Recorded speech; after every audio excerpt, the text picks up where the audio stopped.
Novel target کہوٹا، مصنف طارق اسماعیل ساگر۔ باب چوٹ۔ صبح جب نماز کی ادائیگی کے بعد انہوں نے قیدیوں کے کمرے کا دروازہ کھولا تو دروازہ کھولنے والا مجاہد بھاگتا ہوا کمانڈر تک پہنچا تھا۔ اس کے منہ سے جو بات نکلی تھی اس نے ایک لمحے کے لیے کمانڈر مختار کو ہلا کر ہی رکھ دیا تھا۔ مجاہد کے ہمراہ جب وہ بھاگتا ہوا ان کے کمرے تک پہنچا تو دونوں لاشیں ان کا منہ چڑھا رہی تھی۔ زہر۔ ایک بوڑھے مجاہد نے ان کے سرانے بیٹھ کر ان کے چہروں کو غور سے دیکھتے ہوئے اعلان کیا۔ غلام نبی کے فرار کی وجہ کمانڈر مختار کو فوراً سمجھ آ گئی تھی۔ اسے یہ اندازہ لگانے میں کچھ دیر نہیں لگی تھی کہ غلام نبی نے کھانے میں زہر ملا کر انہیں ہلاک کیا ہے۔ فوراً ہی مجاہدین کی 3 ٹولیاں اس کی تلاش میں نکل گئی، جنہوں نے تھوڑی دیر بعد اس کی گولیوں سے چھنی لاش بھی دریافت کر لی۔ اس کا صاف مطلب یہی تھا کہ دشمن نے اسے اپنے مقصد کے لیے استعمال کرنے کے بعد سازش کا نام و نشان مٹانے کے لیے اسے موت کی گہری نیند سلا دیا تھا۔ مجاہد کو ان دونوں کی ہلاکت پر زبردست دھچکا لگا تھا۔ ان کے لیے اس بات کا تصور ہی سہانے روح بن جاتا تھا کہ دشمن نے ان کی صفوں میں جگہ بنا لی ہے۔ اسرائیلیوں کا ان کی حراست میں مر جانا اس بات پر دلالت کرتا تھا کہ ان کے درمیان آستین کے سانپ موجود ہیں جو مستقبل میں انہیں ناقابل تلافی نقصان پہنچا سکتے ہیں۔ یہ مجاہدین کا محفوظ ترین کیمپ تھا، لیکن انہیں اس تلخ حقیقت کا احساس ہو گیا تھا کہ جہاں دشمن کی رسائی نہیں وہاں اس کے زرخرید کتے موجود ہیں جو دشمن سے زیادہ تباہ کاری کرنے کی طاقت رکھتے ہیں۔ انہیں بہر صورت اس سازش کا پتہ چلانا تھا۔ انہیں معلوم کرنا تھا کہ اس سازش کے ڈانڈے کہاں تک جاتے ہیں اور وہ دشمن کو اس کے متعلق کس حد تک معلومات حاصل ہے۔ کمانڈر مختار کے حکم پر فوری طور پر اس کیمپ کو ختم کرنے کا فیصلہ کر لیا گیا تھا۔ وہ لوگ اب نئے سرے سے نئے مورچے بنا رہے تھے۔ اپنوں کے ہاتھوں انہوں نے حزمیت اٹھائی تھی اور اس کے بعد یہ ناگزیر ہو گیا تھا کہ وہ اپنے سیکیورٹی نظام کا اثر نو جائزہ لیتے۔ جناب والا، معاملہ اوکے ہو گیا ہے۔ میر صاحب نے رات گئے جب ٹیلی فون پر امریش پوری کو اطلاع دی تو اس نے سکھ کا سانس لیا۔ جب سے میر صاحب کو اس نے یہ ذمہ داری سونپی تھی وہ ایک منٹ کے لیے بھی چین کی نیند نہیں سو پایا تھا۔ جب بھی اس کی تھوڑی سی دیر کے لیے آنکھ لگتی وہ ہڑبڑا کر اٹھ بیٹھتا۔ یہ پچھتاوا اس کی جان کو آ گیا تھا کہ اب وہ ساری زندگی بریگیڈیئر شمیر سے آنکھ ملا کر بات نہیں کر سکتا۔ خدا جانے اس کی بدقسمتی تھی یا پاکستانی انٹیلیجنس کی خوش قسمتی کہ اس نے جب بھی پاکستان کے خلاف موساد کو خوش کرنے کی کوئی گھنانہ اقدام کیا پاکستانی ہوشیار ہو گئے۔ یہ اطلاع کہ اسے کینیڈا میں دھوکے میں رکھ کر پاکستانی انٹیلیجنس نے اپنے مقصد کے لیے استعمال کر رہی ہے اس کے خون میں ابال پیدا کرتی رہتی تھی۔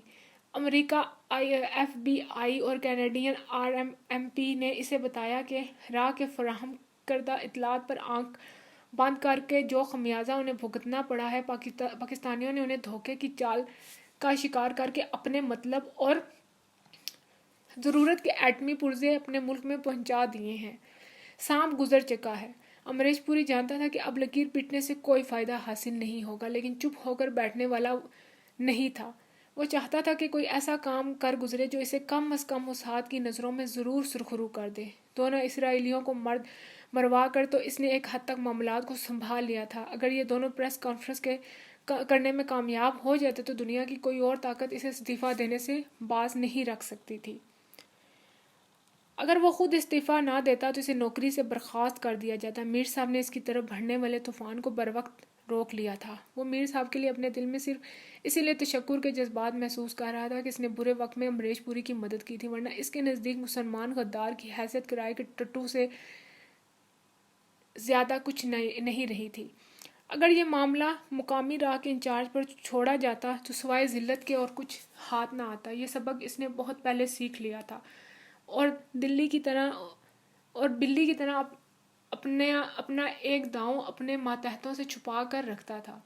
بہت کم لوگوں کو علم تھا کہ میر صاحب اس کے خاص آدمی ہیں۔ مقبوضہ کشمیر میں موجود سیکیورٹی ایجنسیوں کو صرف اتنی ہدایت کی تھی کہ وہ میر صاحب پر ہاتھ نہیں ڈالیں گے خواہ وہ کچھ بھی کرتے پھریں، لیکن اس بات کا علم بہت سے لوگوں کو رہا تھا کہ میر صاحب کسی ایجنسی کے ساتھ تھرو ہیں۔ صبح جب اس نے دونوں اسرائیلیوں کی موت کی تصدیق اپنے ذرائع سے کر لی تو فوراً ہی اخبارات کو پہلے سے تیار شدہ سرکاری بیانات جاری کر دیے گئے۔ اس بیان میں کہا گیا کہ وہ 2 غیر ملکیوں کی رہائی کے لیے مجاہدین کی طرف سے پیش کردہ تمام شرائط بھارتی حکومت تسلیم کرنے کے لیے تیار ہے، چونکہ حکومت کی یہ طے شدہ پالیسی ہے کہ کسی غیر ملکی کی جان کو خطرے میں نہیں ڈالے گے۔ مجاہدین نے 2 غیر ملکی انجینئرز کی رہائی کے لیے اپنے جن ساتھیوں کی رہائی کا مطالبہ کیا ہے، حکومت ان کو رہا کرنے کے لیے بالکل تیار ہے۔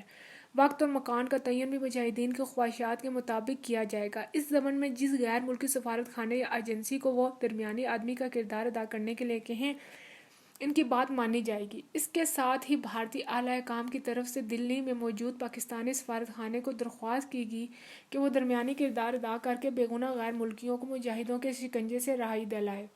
جیسے یہ خبر جاری ہوئی، موساد حرکت میں آ گئے۔ ساری دنیا کی طرف سے مجاہدین کشمیر کے نام اپیلوں کا تانتا بند گیا تھا۔ ان اپیلوں میں مجاہدین سے درخواست کی گئی کہ اب جب کہ بھارتی حکومت نے ان کی تمام شرائط بھی تسلیم کر لی ہیں تو اخلاقی طور پر غیر ملکیوں کو مزید حراست میں رکھنے کا کوئی جواز باقی نہیں رہتا۔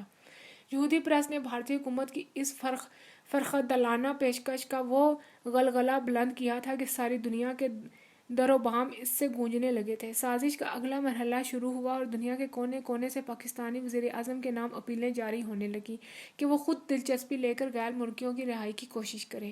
ان پر مختلف غیر ملکی سفارت خانوں کی طرف سے دباؤ ڈالا جانے لگا۔ پاکستانی وزیر اعظم مجاہدین کشمیر سے اپیل کریں کہ وہ دونوں غیر ملکیوں کو رہا کر دیں۔ امریش پوری اور بریگیڈیئر شمیر ایک ایک مہرہ بڑی کامیابی سے آگے بڑھا رہے تھے۔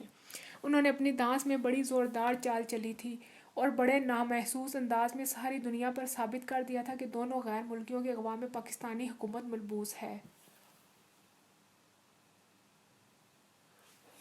مجاہدین کے لیے بڑا مشکل وقت آن پڑا تھا۔ میدان جنگ میں تو وہ دشمن کا مقابلہ ہر سطح پر اپنی حیثیت کے مطابق کر رہے تھے، لیکن چانکائی سیاست کا مقابلہ کرنا ان کے بس کی بات نہیں تھی۔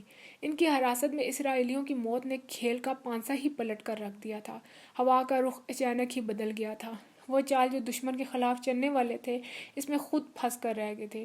دنیا میں کسی بھی شخص کو اس بات کا یقین دلانا کہ راہ نے اسرائیلی قیدیوں کو ان کی حراست میں زہر دے کر مار ڈالا ہے، بہت مشکل اور بہت ناممکن سی بات تھی۔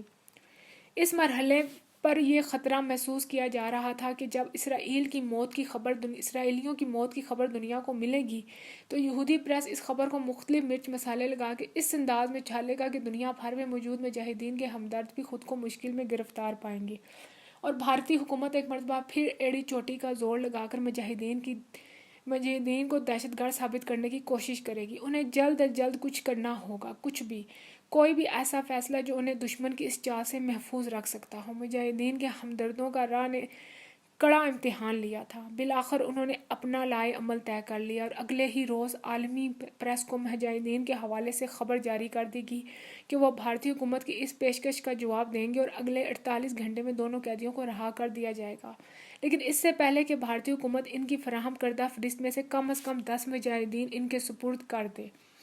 مجاہدین نے اس بیان میں کہا تھا کہ وہ اپنی اور بھارتی حکومت کی اس لڑائی میں کسی اور کو گھسیٹنے کے قائل نہیں ہیں اور نہ ہی وہ اس مرحلے پر کسی بھی طاقت کو درمیانی رابطے کا رول ادا کرنے کی اجازت دیں گے۔ ان کی طرف سے کہا گیا تھا کہ چونکہ یہ لڑائی غازی بھارتی حکومت اور مجاہدین کے درمیان ہے، اس لیے وہ براہ راست بات کریں گے۔ اس کے ساتھ ہی دعویٰ کیا گیا تھا کہ مجاہدین اور بھارتی حکومت کے درمیان ایک مقامی لیڈر کے ذریعے رابطہ بحال ہے اور بھارتی حکومت دنیا کو دھوکہ دینے کے لیے کہہ رہے ہیں کہ مجاہدین نے ان سے رابطہ نہیں کیا۔ اس بیان کی اشاعت سے ایک مرتبہ پھر امریش پوری کے ہاتھوں کے طوطے اڑ گئے۔ بڑے کائیاں لوگ ہیں، واقعی میں نے ISI کو انڈر اسٹیمیٹ کیا تھا، اس نے بیان پر تبصرہ کرتے ہوئے کہا۔ وزیر داخلہ اور امریش پوری سر جوڑے بیٹھے تھے۔ وزیر داخلہ سے بار بار یہی کہہ رہا تھا کہ اس بات کا اعلان کر دے کہ مجاہدین نے دونوں یرغمالیوں کو ہلاک کر دیا ہے، لیکن امریش پوری اس مرحلے پر اس احمقانہ تجویز پر غور کرنے کو بھی تیار نہ تھا۔ وہ جانتا تھا کہ ایسی بات کہہ کر وہ چوہے کی طرح جال میں پھنس جائے گا۔ اس کی دانست میں اس نے مجاہدین پر جس طرح نفسیاتی حملہ کیا تھا، گھبرا کر ان کے ہاتھ پیر پھول جاتے اور وہ ضرور کوئی ایسی حرکت کرتے جس سے عالمی سطح پر ان کی بڑی رسوائی ہو جاتی کہ پھر وہ دنیا میں لمبے عرصے تک ان کے حق میں کوئی آواز بلند نہ ہوتی۔ لیکن مجاہدین کے پیر بڑے سیانے تھے۔ امریش پوری کو سمجھ نہیں آ رہی تھی کہ یہ لوگ کتنے مضبوط اعصاب کے مالک ہیں۔ خدا جانے ان کی کیا پلاننگ تھی، خدا جانے انہوں نے معاملات کو کیسے سنبھالا تھا۔ میرے خیال سے ہمیں فوراً ان کے 10 ساتھیوں کی رہائی کا اعلان کر دینا چاہیے، ایک اعلیٰ افسر نے مشورہ دیا۔ تمہارا دماغ تو صحیح ہے، وزیر داخلہ نے اسے پھاڑ کھانے والی لہجے میں ڈانٹ دیا۔ کیا تمہیں علم نہیں کہ دونوں یرغمالی مارے جا چکے ہیں اور وہ لوگ اس پوزیشن میں نہیں رہے کہ اپنے ساتھیوں کو رہا کروا سکیں یا ہم میں سے کوئی اپنی بات منوا سکے، ہم سے اپنی کوئی بھی بات منوا سکے؟ منسٹر صاحب، آپ کی بات ٹھیک ہے، لیکن خدا را اس بات پر بھی غور کیجیے کہ ہماری بین الاقوامی پوزیشن ہوگی۔ ہم نے خود ہی ایک چال چلی اور اب یہ چاہتے ہیں کہ ہم خود ہی اس میں پھنس جائیں۔ ایک اور اعلیٰ افسر نے رائے پیش کی۔ آپ کا کیا خیال ہے مسٹر پوری؟ ہوم منسٹر نے بڑے تنزیہ لہجے میں اس سے دریافت کیا تھا۔ میرے خیال سے ہمیں اپنے منصوبے میں حقیقت کا رنگ بھرنے کے لیے ان کے کچھ ساتھیوں کو ضرور رہا کرنا پڑے گا۔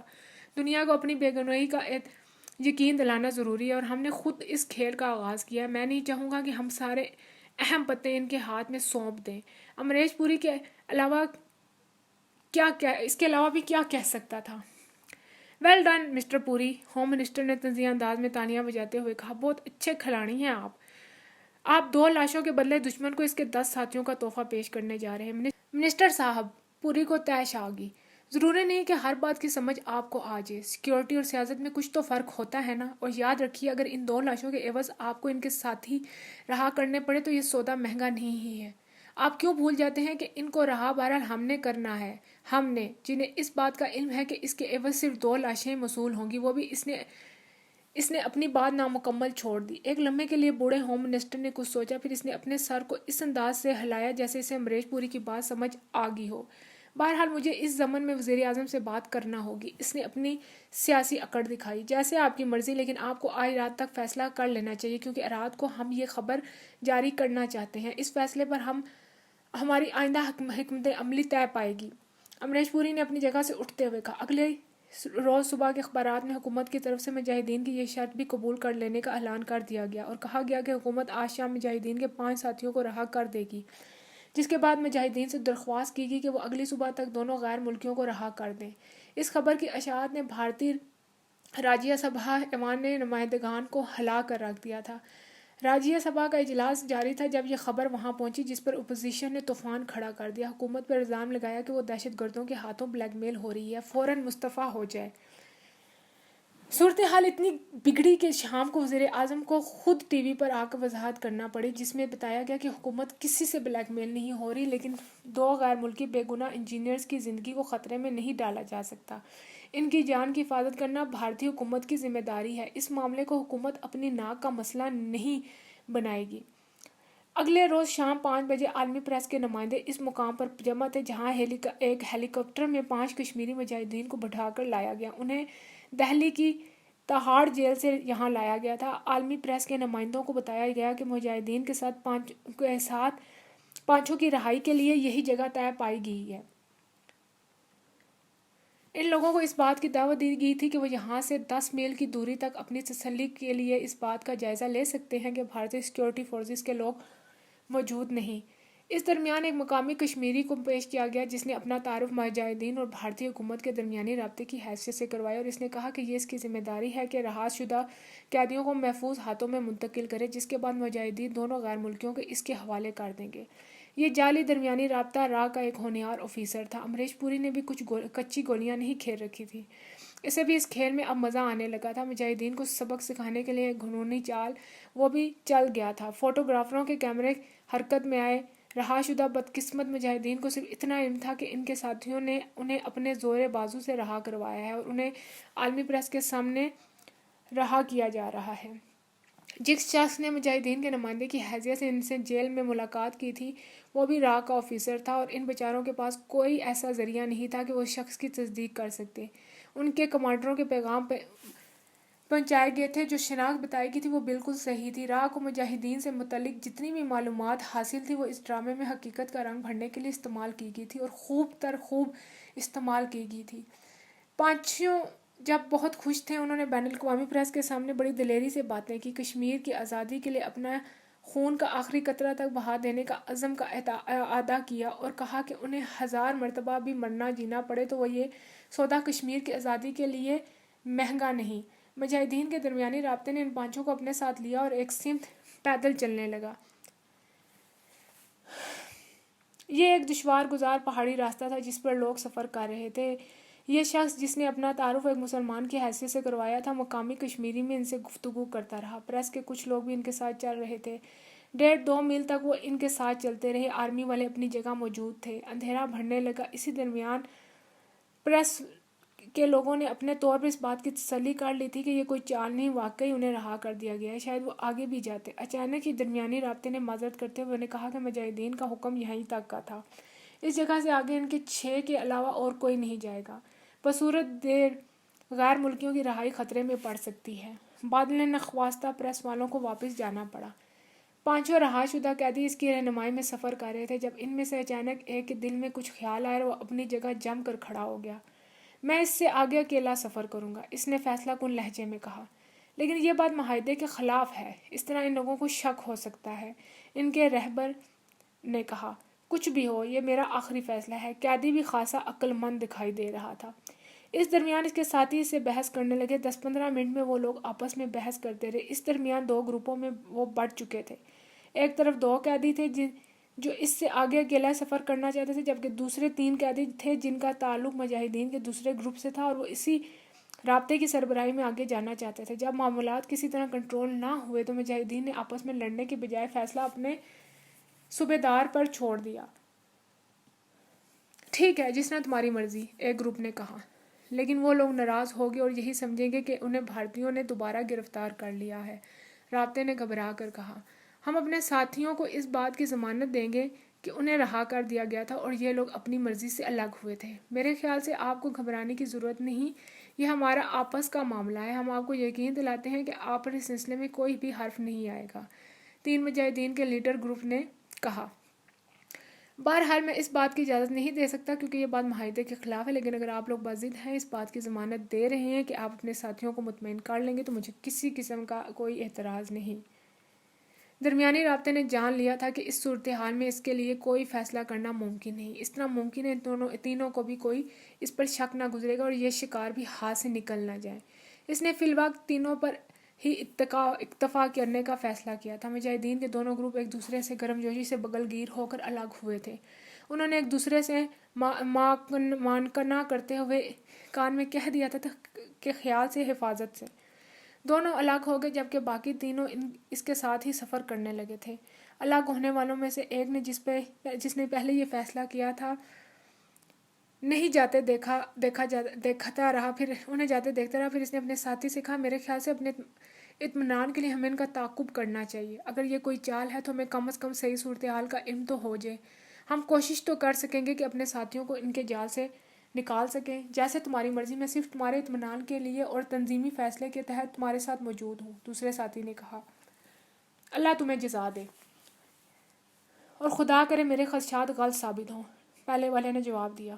دونوں اس علاقے سے زیادہ واقف تو نہیں تھے کیونکہ وہ یہاں کے رہنے والے نہیں تھے، لیکن کشمیر نژاد ہونے کے ناطے یہاں کی فضا اور راستے ان کے لیے اتنے اجنبی بھی نہیں تھے اور وہ صحیح راستے نہ جاننے کے باوجود فضا میں موجود خطرے کی بو سونگھنے کی صلاحیت ضرور رکھتے تھے۔ دونوں نے دبے قدموں اس طرح اپنے ساتھیوں کا تعاقب شروع کیا تھا کہ انہیں اس تعاقب کا احساس ہی نہ ہو سکے۔ تعاقب کا یہ سلسلہ قریباً آدھا گھنٹہ جاری رہا۔ جب ایک پہاڑی کا موڑ مڑتے ہوئے انہیں اچانک اپنے ساتھی کے کندھے پر ہاتھ رکھا اور اسے کہا، رک جائے، میرا دل مطمئن نہیں، اگر خدا نخواستہ یہ کوئی جال ہے تو ہم سب اس میں کیوں پھنسیں؟ اس نے اپنے ساتھی کی استفہامیہ نظروں کا جواب دیا۔ دونوں وہیں ایک محفوظ آڑ میں چھپ کر بیٹھ گئے۔ کسی انجانے خوف سے دل کی دھڑکنیں خود بخود تیز ہو گئی تھیں۔ انہیں وہاں بیٹھے ابھی بمشکل چند منٹ ہی گزرے تھے جب فضا اچانک گولیوں کی تڑ تڑ کی آواز سے گونجنے لگی۔ دونوں کے دل زور زور سے دھڑکے۔ یا اللہ رحم فرما، ان کے منہ سے نکلا۔ خدا نہ کرے میرا اندیشہ کہیں صحیح ثابت تو نہیں ہوا۔ ایک نے کہا، ہاں میرا دل بھی یہی کہتا ہے، دوسرے نے جواب دیا، اور میرے خدایا کاش ہمارے ساتھی اس سازش کو سمجھ جاتے۔ گولیوں کی آواز بند ہو گئی تھی۔ گھات میں لگے بھارتی درندے خون کی ہولی کھیل چکے تھے۔ میرے خیال میں ہمیں واپس لوٹ جانا چاہیے، ایک نے کہا۔ ابھی نہیں، ہمیں یہاں اپنے شکار کا انتظار کرنا ہے۔ اگر یہ سازش تھی تو وہ غدار یا جو کوئی بھی تھا واپس تو لوٹے گا، دوسرے نے کہا۔ دونوں اپنا سانس روکے بیٹھے تھے۔ ان کے دل میں اپنے ساتھیوں کی اس طرح بے بسی اور دھوکے سے موت پر خون کے آنسو رو رہے تھے۔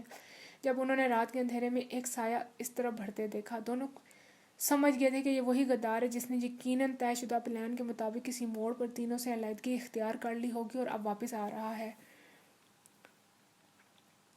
جیسے ہی راہ کے اس افسر نے جسے امریش پوری نے یہ مہم سونپی تھی وہ دو پہاڑی مڑنا چاہا جہاں شکاری چھپے بیٹھے تھے، اچانک ہی وہ لڑکھڑا کر گر پڑا۔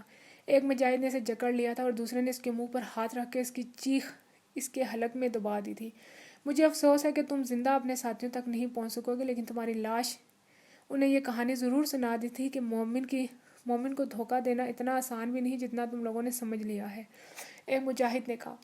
اس کے ساتھ ہی اس کی گرفت مغلوب کی گردن پر سخت ہونے لگی، اس کی آنکھیں باہر کو ابھر رہی تھی اور وہ ذبح ہوتے ہوئے بکرے کی طرح ہاتھ پاؤں مار رہا تھا، لیکن دوسرے مجاہد نے اسے اپنی گرفت میں اس طرح جکڑ رکھا تھا کہ اس کے لیے معمولی سی جنبش کرنا بھی ممکن نہیں رہا تھا۔ جلد ہی اس کی روح نے جسم کا ساتھ چھوڑ دیا۔ آؤ چلیں، اس مجاہد نے دوسرے سے کہا۔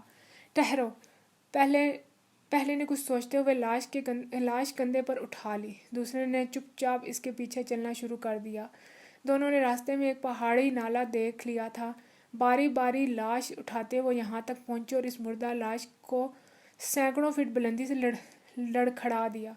پانی کی تیز لہر اسے نہ جانے کہاں بہا کر لے جاتی۔ صبح ہونے پر وہ دشمن کی آنکھوں میں دھول جھونکتے ہوئے اس کی گرفت سے نکلتے ہوئے اس جگہ پہنچ میں کامیاب ہو چکے تھے جہاں سے انہیں کمک میسر آ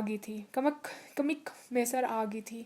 اس روز شام کے اخبارات میں مجاہدین کی طرف سے خبر جاری ہوئی تھی کہ انہوں نے اپنے 5 ساتھیوں کو وصول کر کے طے شدہ معاہدے کے مطابق دونوں غیر ملکیوں کو درمیانی رابطے کے حوالے کر دیا ہے۔ راہ نے بظاہر ناکامی کا منہ دیکھا تھا، لیکن بریگیڈیئر شمیر کسی حد تک مطمئن ضرور تھا۔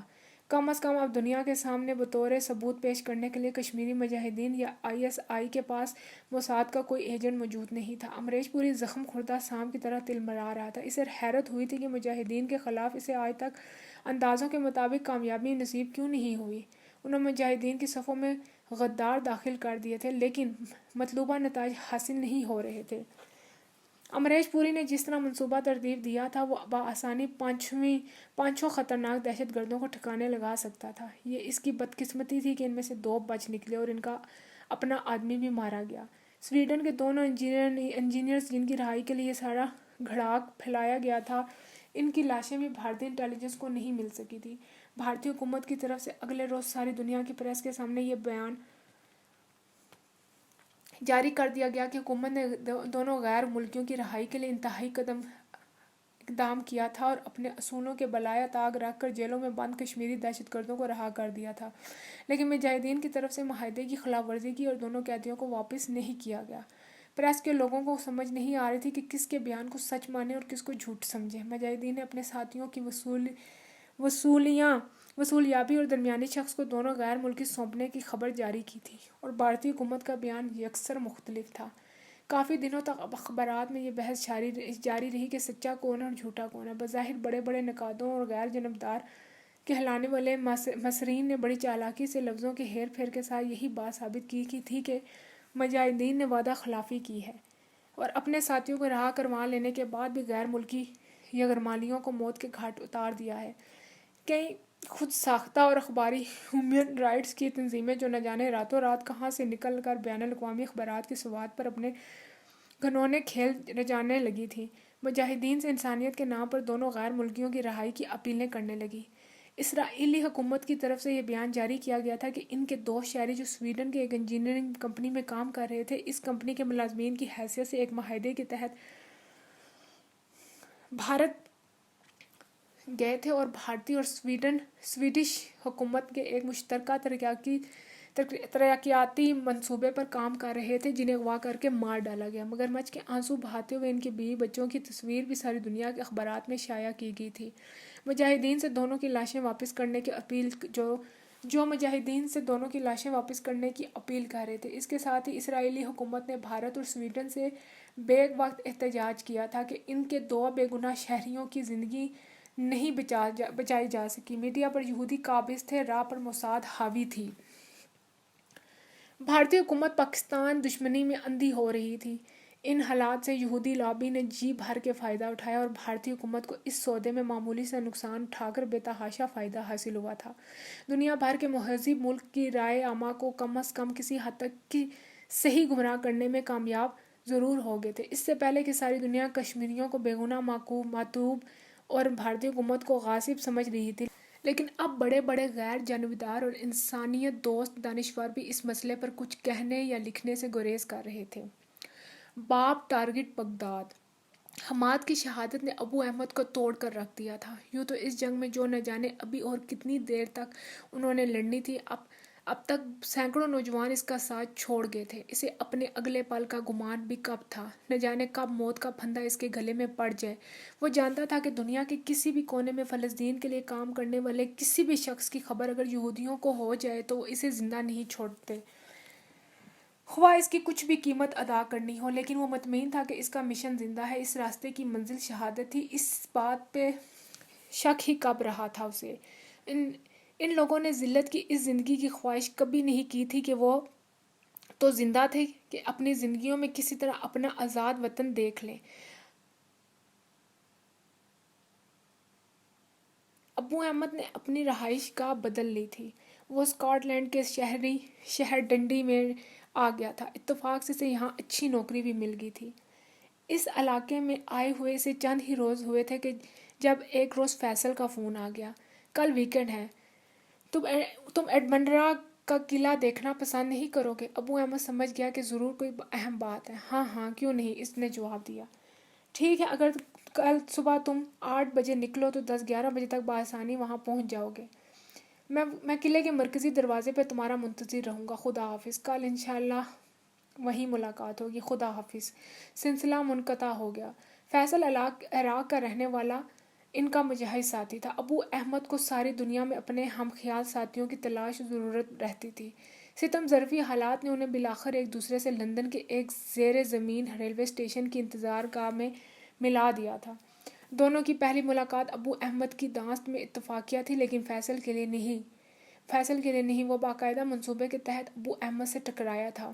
عراق کی انٹیلیجنس نے بعد از خرابی بسیار اس بات کا پتہ لگایا کہ ابو احمد فلسطینی جانباز ہے اور عراق کے اس منصوبے میں اہم رول ادا کر سکتا ہے جس پر عراق حکومت سرگرمی سے عمل پیرا تھی۔ جولائی 1980 میں صدر صدام حسین نے بغداد کی ایک نیوز کانفرنس کو خطاب کرتے ہوئے اسرائیل کو للکار کر کہا تھا کہ یہودیوں کی غلط فہمی جلد دور ہو جائے گی۔ وہ کہتے ہیں کہ عربوں کو ٹیکنالوجی اور سائنس کا علم نہیں اور ہم صرف اچھے صحرائی اونٹ سوار بن سکتے ہیں۔ شاید یہودیوں کے اعصاب پر یہ خبر موت بن کر گرے کہ اب عراق ایٹم بم تیار کرنے کی صلاحیت بھی حاصل کر چکا ہے اور ہم جب بھی چاہیں دنیا کو یہ کر دکھا سکتے ہیں۔ یہ معمولی دھمکی نہیں تھی جسے اسرائیل نظر انداز کر لیتا۔ 1971 سے اسرائیل ملٹری انٹیلیجنس نے عراق کو خطرناک دشمن قرار دے رکھا تھا۔ فرانس کی مدد سے اب عراق نے جس طرح بڑی ہوشیاری سے ایٹمی صلاحیت حاصل کی تھی، اس کی اسرائیلیوں کو کانوں کان خبر نہ ہو سکی تھی، لیکن صدام حسین کے اس دھمکی نے سارا بھانڈا چوراہے پر پھوڑ دیا تھا۔ موساد حرکت میں آئی۔ پیرس میں موجود عراقی سائنسدان جو اس مشن پر کام کر رہے تھے جلد ہی موساد کے پھیلائے ہوئے دام زن میں پھنس گیا اور اسرائیلیوں نے جان لیا کہ عراق صرف دھمکی نہیں دے رہا بلکہ صدام حسین نے واقعی ایٹمی دھماکہ کرنے کی صلاحیت حاصل کر لی ہے۔ کسی بھی مسلمان ملک کے پاس ایٹمی صلاحیت کی موجودگی اسرائیل کے لیے ناقابل برداشت تھی۔ ایک طرف پاکستان کے اسلامی بم کی دہشت نے عالم کفر کو لرزۂ براندام کر رکھا تھا کہ اچانک یہ عرفیت یہودیوں کو نگلنے کے لیے سر اٹھانے لگی تھی۔ اسرائیلی حکومت کے نزدیک بین الاقوامی اخلاقی اور قانونی پابندیوں کی حیثیت نہ کبھی ماضی میں رہی تھی نہ اب رہی ہے۔ وہ معلومات حاصل کرتے ہی صہیونی درندے حرکت میں آ گئے اور یہ جاننے کے باوجود کہ ان کے اس حرکت کے نتیجے میں عالمی امن و طے بالا ہو سکتا ہے، کسی وارننگ کی کو خاطر میں نہ لاتے ہوئے عراق ایٹمی پلانٹ کی تباہی پر تل گئے۔ 7 جون 1981 کو 4 بجے سپہر اسرائیل کے خفیہ فوجی ہوائی اڈے پر بیر شیبا پر 24 امریکی ساخت F-15 اور F-16 طیارے خصوصی مشن پر روانگی کے لیے تیار کھڑے تھے۔ ان کا ٹارگٹ یہاں سے 650 میل کی مسافت پر بغداد کے نزدیک ٹیوٹیتھا تھا، عراق کا نیوکلیئر پلانٹ، جہاں صہیونیت کے سر پر لٹکتی خطرے کی تلوار موجود تھی۔ اسرائیل کے ایک سویلین بوئنگ طیارے کے پہلو سفر کرتے یہ جنگی جہاز، جنہوں نے اپنا ریڈیو جام کر رکھا تھا اور کوئی ایسا سگنل ان سے نشر نہیں ہو رہا تھا جو راستے میں پکڑا جا سکے، اپنی منزل کی طرف گامزن تھے۔ شام کو 6:30 پر جنگی قافلہ راستے میں اس بوئنگ سے تیل حاصل کر کے کامیابی سے اپنی منزل مقصود تک پہنچ گیا۔ عراقی ریڈار سے بچنے کے لیے وہ اتنی نیچی پرواز کر رہے تھے کہ انہیں عراق کے کھیتوں میں کام کرتے ہوئے کسان بھی صاف دکھائی دے رہے تھے۔ ان کی اونچائی زمین سے بامشکل 2000 فٹ بلند تھی۔ ان لمحات میں سورج کی پوزیشن ایسی ہو چکی تھی کہ اگر ریڈار عراق کے توپچیوں کو وارننگ بھی دے دیتا تو انہیں اپنا نشانہ کبھی صحیح نظر نہ آ سکتا تھا۔ صدام حسین کا ایٹمی پلانٹ پانی میں بیٹھی بطخ کی طرح ان کا نشانہ بن گیا۔ ایک کے بعد ایک جہاز غوطے میں جاتا اور اپنا آتشی پیٹ خالی کر کر اوپر اٹھتا۔ ان کی توقعات کے برعکس نہ تو کوئی سام 7 میزائل جو خاص طور پر عراق نے اس ایٹمی پلانٹ کی حفاظت کے لیے یہاں نصب کر سکا تھا ان پر فائر ہوا، اور نہ ہی کسی عراقی پائلٹ نے ان کی تعاقب کی ہمت کی۔ بین الاقوامی کنڈے اپنا مشن مکمل کر کے نہایت دیدہ دلیری سے ایک انتہائی مختصر راستے اردن کی فضاؤں کا منہ چڑھاتے بحفاظت واپس اسرائیل پہنچ گئے۔ ایران کے ساتھ جنگ میں مصروف ہونے کے سبب شاید تب عراق کے لیے یہ ممکن نہیں رہا تھا کہ وہ اسرائیل کو براہ راست اس حرکت کا مزہ چکھا سکیں۔ صدر صدام حسین کے اعلان نے عراق کو ایٹمی صلاحیت حاصل اور تو کوئی کارنامہ انجام نہ دیا، لیکن اسرائیل کو کم از کم اس قابل ضرور کر دیا کہ وہ تمام ممکنہ خطرات کو بالائے طاق رکھ کر یہ جارحانہ اقدام کر گزرے۔ اسرائیل کو اس بات کا علم تھا کہ UN میں ایک عدم مذمتی قرارداد پاس کرنے کے علاوہ دنیا کا اس کا کچھ بھی نہیں بگاڑ سکتی۔ اس کی بنیادی وجہ تو وہی بین الاقوامی سچائی تھی کہ طاقت ہی اس دنیا کا سب سے بڑا سچ ہے، لیکن اس کے ساتھ ساتھ امریکہ یا دنیا کا کوئی بھی غیر اسلامی ملک کبھی یہ برداشت نہیں کر سکتا تھا کہ اسلامی ملک کے پاس ایٹم بم آ جائے۔ اس طرح پس پردہ ان ممالک کی اشیر بات بھی اسرائیل کو حاصل ہو گئی تھی۔ وقتی حزمیت نے صدر صدام حسین کو بددل نہیں کیا تھا، اور نہ ہی انہوں نے اتنی آسانی سے اس حادثے کو قبول کیا تھا، بلکہ ایران کے ساتھ جنگ میں مصروف ہونے کے باوجود صدر صدام بڑی خاموشی سے دوبارہ صلاحیت حاصل کرنے لگے تھے۔ اس زمن میں عراق کو کم از کم ایسا اسلحہ ضرور درکار تھا جس کے ذریعے صدر صدام حسین بغداد میں بیٹھ کر تل ابیب کو نشانہ بنا سکے، اور یہ اسلحہ بین الاقوامی منڈی سے ملنا ناممکن تھا۔ اس انکشاف کے بعد عراق ایٹمی اسلحہ تیار کر رہا ہے، فرانس نے بھی اس کی مدد سے ہاتھ کھینچ لیا تھا۔ عراقی انٹیلی جنس ساری دنیا سے کل پرزے بغداد میں جمع کر رہی تھی، جن کی مدد سے وہ بالآخر بڑے ہتھیار تیار کر سکیں۔ اس سلسلے میں عراقی ماہرین کو ایک اہم کامیابی حاصل ہوئی جب انہوں نے اتنی بڑی توپ تیار کر لی جس کا گولہ بغداد سے بآسانی تل ابیب پر پھینکا جا سکتا تھا، اور اب اسے اپنی گن کے لیے ایسے آلات درکار تھے جو برطانیہ کی مختلف کمپنیاں تیار کرتی تھیں۔ ان آلات کو کسی نہ کسی طرح اسمگل کر کے عراق پہنچانا اب عراقی انٹیلی جنس کا مسئلہ تھا۔ فیصل یوں تو عراقی سفارت خانے میں معمولی عہدے پر کام کر رہا تھا، لیکن دراصل وہ عراقی انٹیلی جنس میں اہم عہدے پر فائز تھا، جسے برطانیہ میں یہی مشن دے کر بھیجا گیا تھا۔ انہوں نے بالآخر اس بات کا پتہ لگا لیا تھا کہ فلسطین کی آزادی کے سرگرم عمل مجاہدین کی ایک جماعت کا ابو احمد خصوصی آدمی ہے۔ اسے امید تھی کہ اسرائیل کی تباہی کے کسی بھی ممکنہ منصوبے میں ابو احمد ضرور اس کی مدد کرے گا، جو پیشے کے لحاظ سے انجینئر اور ایسی برطانوی فرموں میں کام کرتا رہا ہے جہاں یہ آلات تیار کیے جاتے ہیں۔ وکٹوریہ سے سینٹرل لندن کی طرف جانے والی ایک انڈر گراؤنڈ ٹرین میں دونوں کی ملاقات ہوئی۔ دونوں کا عرب اور مسلمان ہونا کافی تھا۔ اگر ایسا نہ بھی ہوتا تو بھی فیصل کو ایسی حادثاتی ملاقات کو دوستی کے رشتے میں بدلنے کے فن پر مہارت حاصل تھی۔ 3-4 ملاقاتوں میں دونوں ایک دوسرے کے سامنے کھل گئے۔ اس انکشاف نے فیصل کا سیر و خون بڑھا دیا کہ ابو احمد بعمل مجاہد ہے۔ ایک روز اس نے ابو احمد کو اعتماد میں لے کر سب کچھ بتا دیا۔ الحمدللہ بردر، انشاءاللہ آپ اس سلسلے میں مجھے ہمیشہ اپنے ساتھ پائیں گے۔ کسی بھی فلسطینی مجاہد کو اس سے بڑی خوش قسمتی اور کیا ہوگی کہ وہ اسرائیل کی تباہی کے کسی بھی منصوبے میں ہاتھ بٹا سکے۔ ابو احمد، جس نے حال ہی میں حماد کی شہادت کا ثانیہ برداشت کیا تھا، اس ملاقات کو تائید ایزدی جاننے لگا۔ ٹھیک ہے، ہم جلدی دوبارہ ملیں گے، یہ کہہ کر فیصل چلا گیا۔ آج اس نے اچانک ہی 10-15 روز کے بعد فون کیا تھا۔ ابو احمد نے اس نئی کمپنی میں ملازمت اور لندن سے اسکاٹ لینڈ کے ایک شہر میں منتقلی کی خبر اس تک پہنچا دی تھی، اور اسے اپنے ایڈریس اور ٹیلی فون سے بھی آگاہ کر دیا تھا۔ صبح اپنے گھر سے نکلتے ہی اس نے ڈائریکشن میپ اپنے ساتھ رکھ لیا تھا، اور بغیر کسی رہنمائی کے وہ اس نقشے کی مدد سے بآسانی 3 گھنٹے میں ایڈنبرا پہنچ گیا۔ شہر میں داخل ہوتے ہی اسے ایڈنبرا فورٹ کے سائن نظر آنے لگے، اور ان نشانات کے تعاقب میں بالآخر وہ قلعے کے مرکزی دروازے کے سامنے پہنچ گیا۔ دروازے کے بائیں طرف موجود پارکنگ لاٹ میں اس نے اپنی کار پارک کی اور دروازہ بند کر کے جیسے ہی اس نے اپنی گردن گھمائی، فیصل کو اپنی طرف آتے دیکھا۔ شاید وہ بہت پہلے سے یہاں پہنچ کر اس کا انتظار کر رہا تھا۔ دونوں نے گرم جوشی سے ایک دوسرے سے مواخنہ کیا۔ فیصل اس کے ساتھ باتیں کرتا قلعے کے مرکزی دروازے تک آ گیا۔ دونوں سیاحوں کے روپ میں اندر داخل ہو گئے، جہاں ایک گائیڈ سیاحوں کے اکٹھے ہونے کا منتظر تھا تاکہ انہیں اسکاٹش آرمی کے اس بہترین مرکز سے متعلق دلچسپ معلومات سے آگاہ کر سکے۔ دونوں سیاحوں کے اس گروپ میں شامل ہو گئے۔ گائیڈ نے حسب روایت اپنی پیشہ ورانہ مہارت کا مظاہرہ کرتے ہوئے سیاحوں کو اس گروپ کو قلعے کے اسرار و رموز سے آگاہ کرنا شروع کیا۔ وہ ایک ایک پتھر اور عمارت کے نزدیک رک کر اس کی تاریخی اہمیت اور اس سے وابستہ روایات کی کہانی سناتا اور آگے بڑھ جاتا۔ سیاحوں کی بھیڑ اس کے تعاقب میں ہوتی۔ کبھی کبھی ایسا بھی ہوتا جب کچھ لوگ پیچھے رہ جاتے اور سیاحوں کے دوسرے کسی گروپ گائیڈ کے انتظار میں کھڑا ہو جاتے۔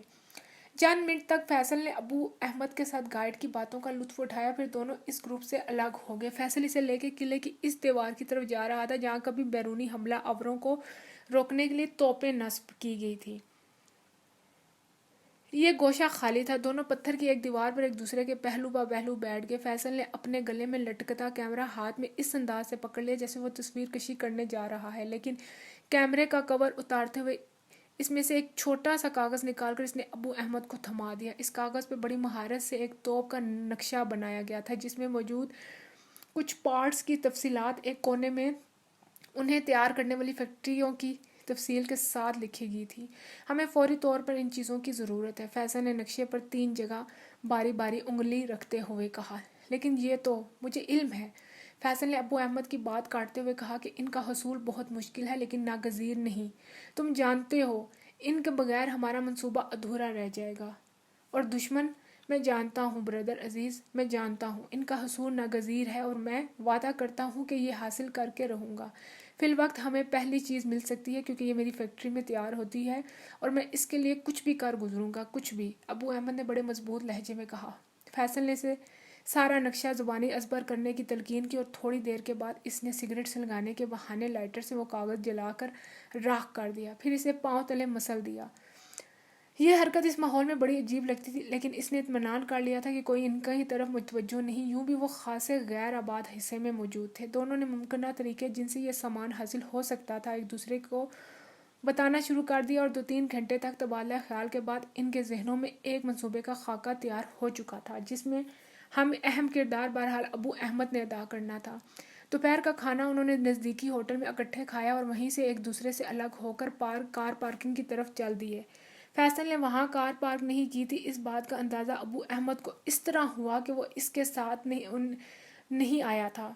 تھوڑی دیر بعد ہی ابو احمد ڈنڈی کی طرف عازم سفر تھا۔ اسے یہ کام کسی کی مدد کے بغیر کرنا تھا، صرف اپنے زور بازو اور بہر صورت کرنا ضرور تھا۔ فیصل نے لندن میں اپنے سفارت خانے سے نکلتے وقت خاصی ہوشیاری دکھائی تھی، لیکن وہ برطانوی انٹیلیجنس M5 سے زیادہ ہوشیار نہیں تھا۔ برطانوی انٹیلیجنس کو بھی اس کی اصلیت کا علم کبھی نہ ہو پاتا، لیکن ان کی مشکل موساد نے آسان کر دی۔ ساری دنیا میں اسرائیل کی تلاش اور اس کا خاتمہ موساد کا مشن ہے۔ کوشش کی جاتی ہے کہ ایسے شخص کو جو کبھی مستقبل بعید میں بھی صہیونیت کے لیے چیلنج بنے گا ختم کر دیا جائے۔ معمولی شک گزرنے پر دنیا میں ہزاروں انسان موساد کے ہاتھوں مارے جا چکے ہیں۔ بغداد کی پولیس انٹیلیجنس میں موجود موساد کے زر خرید ایجنٹوں کو بھاری معاوضے میں صرف اس خدمت کے لیے دیے جاتے ہیں کہ وہ عراق کے اندر اور باہر موجود اسرائیلی دشمنوں کا پتہ لگا سکیں۔ چند روز عراق کی وزارت خارجہ میں موجود اس خوبصورت سیکرٹری خاتون نے، جو نسلاً عیسائی اور موساد کے ایک ایجنٹ کی داشتہ بننے کے بعد اب اسرائیل کے لیے خدمات انجام دے رہی تھی، فیصل کے متعلق اطلاع پہنچائی کہ وہ ایک خاص مشن کے لیے لندن کی عراقی ایمبیسی میں جا رہا تھا۔ موساد حرکت میں آ گئی۔ اپنے محفوظ اور مؤثر طریق کے مطابق موساد کے ایجنٹوں نے فیصل کے گرد اپنا جال بننا شروع کر دیا۔ جس روز فیصل لندن پہنچا اور ایمبیسی میں رپورٹ کرنے کے بعد لندن کو سمجھنے کے لیے باہر نکلا تو سب سے پہلے ایمبیسی کے دروازے پر جس عراقی طالبہ فہیمہ سے اس کا ٹکراؤ ہوا تھا وہ موساد کی تربیت یافتہ اور آزمائی ہوئی ایجنٹ تھی۔ فہیمہ کا تعلق بغداد کی ایک معزز عیسائی فیملی سے تھا اور اس کا باپ عراق کی وزارت داخلہ میں اہم عہدے پر فائز تھا۔ اس کے دونوں بھائی عراقی پولیس میں آفیسر تھے اور ایسی کسی بھی خاتون کی اہمیت موساد کے نزدیک بہت زیادہ تھی۔ فہیمہ میڈیکل کی اعلیٰ تعلیم کے لیے لندن آئی تھی اور اس کی لندن آمد کے چند روز بعد ہی جب وہ بڑی پریشانی کے عالم میں اپنے ہوٹل کے کمرے سے باہر نکل رہی تھی کیونکہ ابھی تک اسے ہاسٹل میں کمرہ نہیں مل سکا تھا، جس نوجوان سے اس کا ٹکراؤ ہوا تھا وہ موساد کی تربیت یافتہ ایجنٹ تھا۔ کمرے سے سیڑھیوں کی طرف جاتے ہوئے وہ خوبصورت عربی نژاد نوجوان جس انداز میں اس سے ٹکرایا تھا فہیمہ کو علم نہ ہو سکا، دراصل وہ اس کی پلاننگ کا حصہ تھا۔ لیکن جس مہارت کا مظاہرہ اس نے کیا تھا، اس سے تو فہیمہ کو اپنی غلطی کا احساس ہونے لگا تھا۔ اچانک ہی وہ سیڑھیوں کے ایک کونے سے نمودار ہوا اور اپنے خیالات کی رو میں بہتی فہیمہ اس سے ٹکرا گئی تھی۔ سوری، اس نے منہ سے بے اختیار اس کے منہ سے نکلا، کیونکہ نوجوان اس سے ٹکرایا۔ وہ اس کی طرح گرا تھا کہ اس کا چشمہ ٹوٹ گیا تھا۔ کوئی بات نہیں، اس نے اپنا چشمہ سنبھال کر کھڑے ہوتے ہوئے کہا۔ معاف کیجیے، میری وجہ سے فہیمہ کو واقعی ہی دکھ سا ہو رہا تھا۔ گرنے والے نے اپنی شکل ایسی معصوم اور بھولی بانی بنا رکھی تھی کہ عالمی حالت میں بھی اگر وہ اسے دیکھتی تو اس پر ضرور ترس کھاتی۔ دیکھیے، آپ خام خواہ پریشان ہو رہی ہیں، ایسی کوئی بات نہیں، یہ تو معمولی سا حادثہ ہے۔ ایسا کسی کے ساتھ بھی ہو سکتا ہے۔ خدا کا شکر ہے کہ یہ حادثہ مجھ سے سڑک پر پیش نہیں آیا، ورنہ شاید کوئی کار مجھ پر سے گزر جاتی۔ میں آپ جیسی کسی محترم خاتون کا ایکسکیوز بھی نہ سن پاتا۔ اس نے یہ بات اتنی اچانک اور ایسے انداز سے کی کہ بے اختیار فہیمہ کی ہنسی نکل گئی۔ آپ شاید عربین نسل خاتون ہیں، ایک بات تو میں تاریخ کا طالب علم ہونے کی حیثیت سے کہہ سکتا ہوں۔ آپ کے والد ضرور عربی ہوں گے۔ اس نے بھرپور نفسیاتی حملے شروع کر دیے۔ آپ کا اندازہ بالکل صحیح ہے، میرا تعلق عراق سے ہے اور یہاں طالب علم ہوں۔ فہیمہ کے اعصاب نارمل ہونے لگے تھے اور پشیمانی کا احساس بھی ختم ہو چکا تھا۔ اس سے پہلے کہ آپ مجھے اپنا نام بتائیں، میرا نام حارث ہے اور ہم قدرے مشترک ہیں۔ ہمیں قدرے مشترک یہ ہیں کہ ہم دونوں ہی طالب علم ہیں۔ نوجوان نے مسکراتے ہوئے اس کی طرف ہاتھ بڑھایا۔ فہیمہ نے اپنا نام بتاتے ہوئے گرم جوشی سے مسکرا کر اس کا ہاتھ تھام لیا۔ چلیے، یہ تو شکر ہے کہ آپ نارمل ہوئیں۔ ویسے آپ کو رازداری کی بات بتاؤں، میں گزشتہ کئی روز سے خواہش کر رہا تھا کہ یہ عینک ٹوٹ ہی جائے تو اچھا ہے۔ اس نے بڑے اعتماد سے فہیمہ کی طرف جھکتے ہوئے کہا۔ ارے وہ کیوں؟ فہیمہ کی دلچسپی اس نوجوان میں بڑھتی جا رہی تھی۔ یوں بھی حارث میں کسی خاتون کو متاثر کرنے والی بہت سی باتیں موجود تھیں۔ میری ماں کہا کرتی تھی کہ نظر کی عینک ٹوٹنے سے آنکھیں ٹھیک ہو جاتی ہیں، شاید عینک سے نجات مل جاتی۔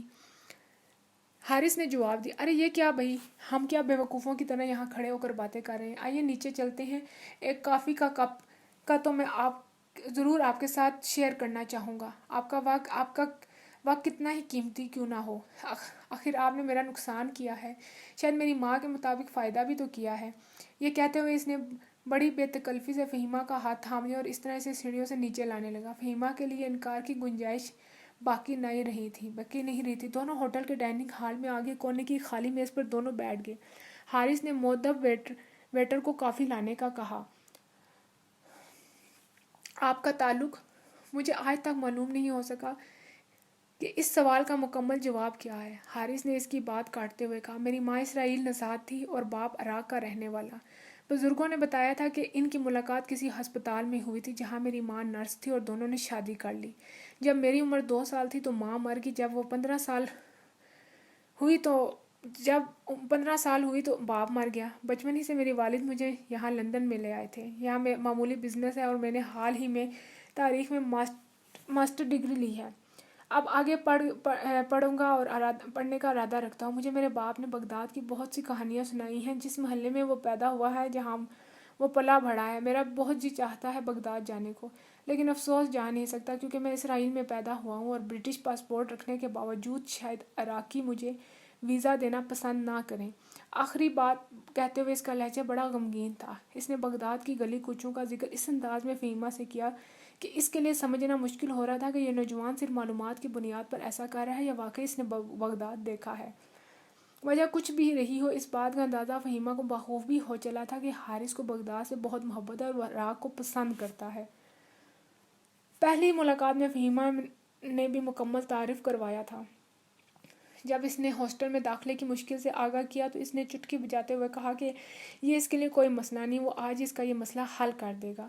تمہارے کالج سے صرف 15 منٹ کی ڈرائیو پر ایک اپارٹمنٹ میں جگہ مل سکتی ہے، لیکن میں اکیلی شاید اتنا کرایہ نہیں دے سکوں۔ بھئی کیا اکیلی کیوں؟ یہاں 3-4 لڑکیاں یا لڑکے مل کر ایسے اپارٹمنٹ کرائے پر لیتے ہیں۔ 3 بیڈ روم کا اپارٹمنٹ ہے، 2 لڑکیاں وہاں پہلے سے ہی رہتی ہیں، دونوں بیروت کی ہی رہنے والی ہیں، ایک شاید پڑھتی ہے اور دوسری جاب کرتی ہے۔ میں انہیں اچھی طرح جانتا ہوں. ان میں سے ایک یعنی ملیحہ جو جاب کرتی ہے میرے کزن کی دوست ہے. دونوں شاید جلد ہی شادی کر لیں. اگر تم پسند کرو تو تمہیں ان سے ملوا دوں. میرے خیال سے اس سے بہتر جگہ شاید سارے لندن میں نہ مل سکے. حارث کی چرب زبانی کے پیچھے مساعد کی تربیت موجود تھی. اجنبی سے بے تکلف ہونا ایسی سنکی اور نرگسی پسند لوگوں کو جو آدم بیزار ہوں اپنے دوست بنانا ان کی ٹریننگ کا بنیادی حصہ ہے. انہیں یہی بتایا اور سکھایا جاتا ہے کہ انسان میں وہ کون کون سی کمزوریاں ہیں جنہیں ایکسپلائٹ کر کر ان سے دوستی کی جا سکتی ہے. انہیں اپنے قریب لایا جا سکتا ہے اور اتنا قریب کہ پھر اگر وہ دور بھی ہونا چاہے تو نہ ہو سکیں. فہیمہ تو ماڈرن خیال کی آزاد منتش لڑکی تھی. اگر اس کی جگہ عربی کی کوئی روایت پسند خاتون بھی ہوتی تو اس کے ساتھ اتنی بے تکلف ہو جاتی. کافی پینے کے بعد فہیمہ اس کی کار میں سوار لندن کے اس نواحی علاقے کی طرف جا رہی تھی جو اس کے مسئلے کا حل موجود تھا. اس نے کار میں رکھی دوسری اینک لگا لی اور سارے راستے فہیمہ کے ساتھ اس طرح بے تکلفی اور اپنائی سے باتیں کرتا رہا تھا کہ جب وہ ایک گھنٹے کی ڈرائیو کے بعد منزل مقصود پر پہنچے تو دونوں کی دوستی محبت میں تبدیل ہو چکی تھی. جس اپارٹمنٹ میں حارث اسے لایا تھا یہ لندن میں موجود مساعد کے بہت سے سیف ہاؤس ٹھکانے میں سے ایک سیف ہاؤس تھا. فہیمہ کو اس بات کا احساس ہی نہ ہو سکا کہ اسے ٹکرانے سے پہلے مساعد کے مستعد ایجنٹوں نے اس کے متعلق تقریباً تمام معلومات اکٹھی کر لی تھی. ان معلومات میں اس کی پیدائش سے آج تک کے واقعات، اس کا تعلیمی ریکارڈ، عادتیں، دوستیاں، محبتیں، نفرتیں، سب کچھ شامل تھا. لندن میں اس کی مطلوبہ ضروریات کو مد نظر رکھتے ہوئے مساعد نے مکمل پلان تیار کر رکھا تھا. باقاعدہ ایک منصوبہ تیار کیا گیا تھا جس میں حارث نے مرکزی کردار ادا کرنا تھا. اس منصوبے کو عملی جامہ پہنانے کے لیے اپارٹمنٹ میں مساعد کی 2 ایجنٹ لڑکیوں کو بھی رکھا گیا تھا. ایسے اپارٹمنٹ دنیا کے بیشتر ممالک میں مساعد کے پاس ہمیشہ موجود رہتے ہیں جنہیں ضرورت پڑنے پر مختلف مقاصد کے لیے استعمال کیا جاتا ہے. منصوبے کی مطابق ویکنڈ ہونے کی وجہ سے ملیحہ گھر پر ہی موجود تھی جبکہ اس کی ساتھی کسی دوست کے ساتھ شاپنگ کرنے گئی تھی. اس نے بڑی گرم جوشی سے فہیمہ کو ویلکم کہا تھا اور اپارٹمنٹ کے کرائے میں اس کا حصہ اتنا کم بتایا کہ فہیمہ نے فوراً ہاں کر دی. مساعد کو اس کی ہسٹری شیٹ سے علم ہوا تھا کہ یہ خواب دیکھنے والی لڑکی ہے. دولت اس کی کمزوری ہے. بغداد میں بھی بڑے بڑے دولت مند گھرانوں کے لڑکوں کے گرد منڈلایا کرتے تھے. شراب اور دوسری خباثتیں اس کے لیے کوئی نئی بات نہیں تھی. وہ عادتاً شراب نہیں پیتی تھی لیکن بغداد کی ماڈرن فیملی کی لڑکی ہونے کے سبب اسے معیوب بھی خیال نہیں کرتی تھی. مساعد کے لیے تو فہیمہ کی شکل میں بلی کے بھاگوں چھینکا ٹوٹا تھا. انہیں اس چڑیا کو پھانسنے کے لیے کچھ زیادہ زور نہیں لگانا پڑا. شام تک حارث اس کے ساتھ رہا. ہوٹل سے وہ حارث کے ساتھ ہی جا کر اپنا سامان لے آئی تھی. اس نے اس درمیان سینکڑوں مرتبہ حارث کا شکریہ ادا کیا تھا. ڈنر حارث نے ان تینوں کو اپنی طرف سے دیا تھا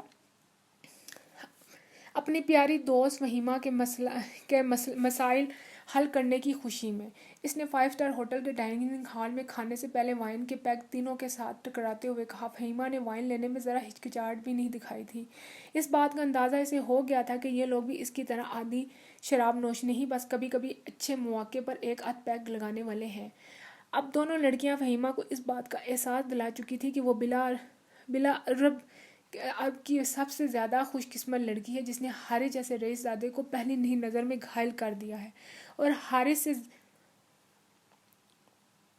سے زیادہ نفیس اور امیر نوجوان اسے سارے یورپ اور عرب میں نہیں ملے گا. جس بے تکلفی سے ڈنر پر حارث نے پاؤنڈ لٹائے تھے اس کے بعد تو فہیمہ خود کو ثریا اور اسے دنان خوشگی سمجھنے لگی تھی. واقعی وہ بڑی خوش قسمت تھی. اگر حارث کا مستقل ساتھ میسر آ جاتا تو شاید وہ کبھی عراق واپس نہ جانے کا فیصلہ کر سکتی تھی. ڈنر رات دیر گئے ختم ہوا تھا. پہلی ملاقات میں یہی بہت تھا. حارث شکار پر کچے ہاتھ ڈالنا نہیں چاہتا تھا. دونوں لڑکیاں اپنی گاڑی میں گئی تھی جبکہ حارث اسے اپنی گاڑی میں اپارٹمنٹ چھوڑنے آیا تھا. ایک دوسرے سے الگ ہوتے ہوئے دونوں نے گرمجوشی سے معانقہ کیا تھا اور اس بات کا ثبوت تھا کہ فہیمہ کبھی مساعد کے چنگل سے نہیں نکل سکتی. حارث نے اسے اپنا فون نمبر دیتے ہوئے کہا تھا کہ مستقل دوستی کی بنیاد رکھ دی تھی. نمبر دیتے ہوئے اس نے ٹرانسپورٹ کا مسئلہ یہ کہتے ہوئے حل کر دیا تھا کہ جاتے ہوئے اسے ملیحہ یونیورسٹی ڈراپ کر دیا کرے گی کیونکہ اس کے دفتر کا بھی وہی راستہ ہے. واپسی پر وہ یونیورسٹی کی بس پر آ جایا کرے گی. حارث نے اسے بتایا تھا کہ یہ تکلیف ہی چند دنوں کی ہے، پھر وہ کوشش کرے گی کہ اسے ڈرائیونگ لائسنس دلا دے جس کے بعد فہیمہ اپنی کار رکھ سکے گی۔ بیچاری فہیمہ سوچ رہی تھی کہ حارث کی شکل میں اسے اعلیٰ دین کا چراغ ہاتھ لگا ہے اور اب اس کی تمام مشکلات ختم ہو چکی ہیں۔ حارث کی اگلی ملاقات بڑی بھرپور تھی۔ پورا ایک ہفتہ غائب رہا تھا جس درمیان ملیحہ اس کی بہترین دوست بن چکی تھی۔ اس نے نہ صرف فہیمہ کو چھوڑنا بلکہ واپس لے جانا بھی شروع کر دیا تھا اور اپنے اوقات کار ایسے بنا لیے تھے جن سے وہ اپنی دوست کی مدد کر سکے۔ ان کی تیسری ساتھی بھی خاصی کوآپریٹو تھی۔ اس درمیان فہیمہ نے خود کو ماحول سے ایڈجسٹ کر لیا تھا۔ یونیورسٹی اور گھر کا راستہ اسے ازبر ہو گیا تھا اور وہ آسانی سے اب ہر جگہ آ جا سکتی تھی۔ حارث قریباً روزانہ فون کر کے اس کی خیریت معلوم کرتا تھا۔ اس کا کزن بھی فہیمہ سے مل چکا تھا اور وہ بھی حارث کی طرح دلچسپ آدمی تھا، لیکن اس کی دلچسپیوں کا مرکز ان کی تیسری ساتھی لڑکی تھی۔ ہفتے کی شام کو حسب وعدہ حارث وہاں پہنچ گیا۔ فہیمہ نے اس درمیان خود کو مکمل تیار کر لیا تھا۔ اس کی ساتھی لڑکیوں نے حارث کے امارات کی جو کہانیاں اسے سنائی تھیں اور جس کا ایک معمولی مظاہرہ اس نے ڈنر پر دیکھ لیا تھا، اس کے بعد اگر وہ کچھ بھی نہ کہتی تو بھی اس کے لیے بہت کچھ تھا۔ دونوں ہی بڑی بے تکلفی سے بھرپور انداز میں ایک دوسرے سے ملے تھے۔ اس کی ساتھی لڑکیاں جا چکی تھیں، ملیحہ ہی زیادہ اس کے ساتھ رہتی تھی۔ تیسری لڑکی رافعہ بیروت کی رہنے والی تھی اور متکبر تھی۔ شاید حارث کے کزن کی دوستی نے اس کا دماغ خراب کر رکھا تھا، اس کے باوجود وہ فہیمہ سے دب کر رہتی تھی۔ آج فہیمہ نے اپنے بناؤ سنگار میں کوئی کسر نہیں اٹھا رکھی تھی۔ اپنی دانس میں حارث کو اپنے دام محبت میں گرفتار کرنے جا رہی تھی۔ بیچاری! اس مرتبہ حارث نے اس کے ساتھ مقامی ڈسکو کا رخ کیا تھا۔ دونوں خاصی دیر تک وہیں ناچتے رہے۔ فہیمہ کے لیے یہی سب کچھ نیا نہیں تھا۔ اس نے بغداد میں بہت کچھ دیکھا تھا، گو کہ عراق کی اعلیٰ سوسائٹی کے لوگوں میں عراقی انٹیلیجنس کا خوف ہمیشہ سے موجود رہا تھا، لیکن عراقی حکومت نے کبھی اس نوعیت کی سرگرمیوں کا نوٹس نہیں لیا تھا۔ شاید یہی وجہ تھی کہ لوگ زیادہ گھٹن بھی محسوس نہیں کرتے تھے۔ ڈسکو سے رات دیر کے دونوں باہر نکلے تھے۔ حارث نے ایک پیگ لگایا تھا، لیکن فہیمہ خود کو زیادہ ماڈرن پوز کرنے کے چکر میں 2-3 پیگ چڑھا گئی تھی اور اب ضرورت سے زیادہ جذباتی ہو رہی تھی۔ ڈنر سے فارغ ہو کر دونوں جب باہر نکلے تو حارث نے لوہا گرم دے کر آخری ضرب لگا دی۔ آج رات آپ میرے ساتھ گزارنا پسند فرمائیں گی؟ اس نے آپے سے باہر ہوتی فہیمہ کو دعوت دی۔ کیوں نہیں، ضرور۔ یوں لگتا تھا جیسے وہ اس دعوت کی ہی منتظر تھی۔ حارث کا بنگلہ کسی لارڈ کی رہائش گاہ سے کیا کم رہا ہوگا؟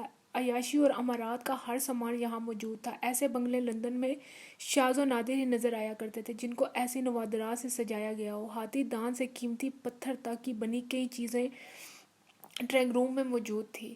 شاید یہ بنگلہ سینٹرلی ہیٹڈ تھا، کیونکہ فہیمہ کو اندر داخل ہوتے ہی سردی کا احساس دم توڑتا محسوس ہو رہا تھا۔ اسے اس بات کا علم نہ ہو سکا کہ اپنے گھر روانہ ہونے سے پہلے حارث نے ڈسکو کے باہر موجود بوتھ سے ٹیلی فون کر کے کسی کو اپنے گھر جانے کی اطلاع دے دی تھی، جس کا مطلب یہی تھا کہ چڑیا اب تیزی سے پنجرے کی طرف سفر کر رہی ہے اور اس پر جال پھینکنے کی تیاری کی جائے۔ کچھ تو ڈسکو کی شراب کا نشہ تھا اور کچھ محبت کا خمار۔ دونوں نے مل کر فہیمہ کے دل و دماغ میں شہوت کی آگ بھڑکا دی تھی۔ اس رات جس عمل سے وہ گزری وہ اس کے لیے نیا نہیں تھا۔ کالج کی زندگی میں اس نے ایسی کئی راتیں بسر کر لی تھی، لیکن یہ اپنی نوعیت میں ایک یادگار رات تھی۔ اس رات فہیمہ کی خود سپردگی کا عالم دیدنی تھا۔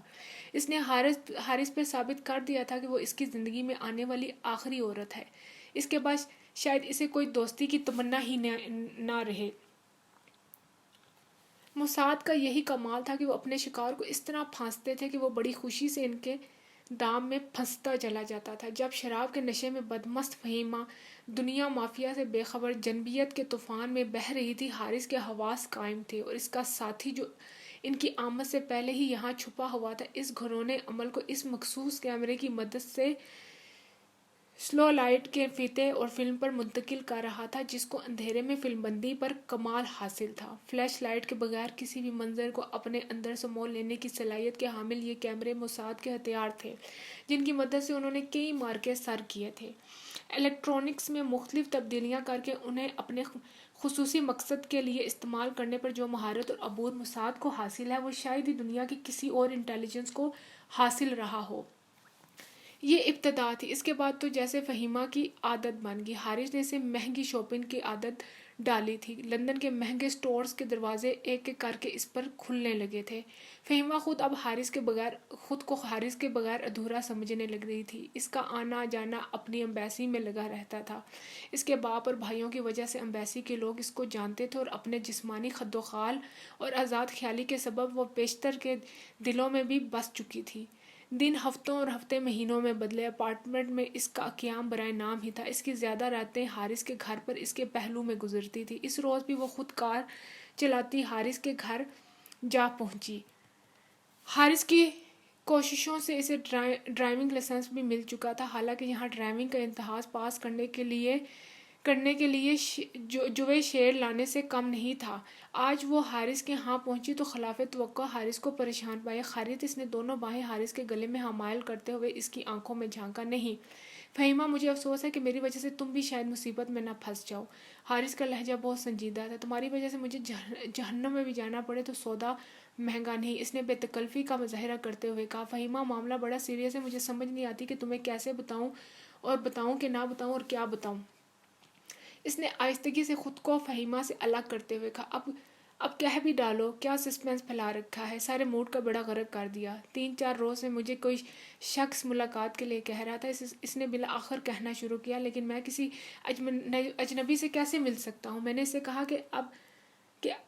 کہ جب تک وہ اپنا تعارف نہیں کروائے گا تب تک میں اس کے ساتھ ملاقات نہیں کر سکتا، جبکہ وہ ملنے کے بعد ہی اپنا تعارف کروانے پہ باضد تھا۔ خیر میں نے انکار کر دیا۔ پرسوں جب میں گھر واپس لوٹا ہوں تو ایک لفافہ میرے نام کا یہاں موجود تھا۔ جب میں نے کھولا تو تم میری حالت کا شاید اندازہ نہ کر سکو۔ کیا تھا اس میں؟ فہیمہ نے بے چینی سے پوچھا۔ تم خود ہی دیکھ لو۔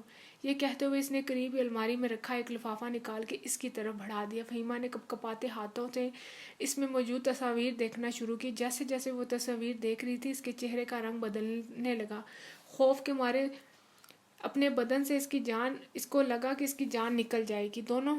دونوں حال ہی میں 1 ہفتے کی چھٹیاں اکٹھے ساحل سمندر پر گزار کر آئے تھے۔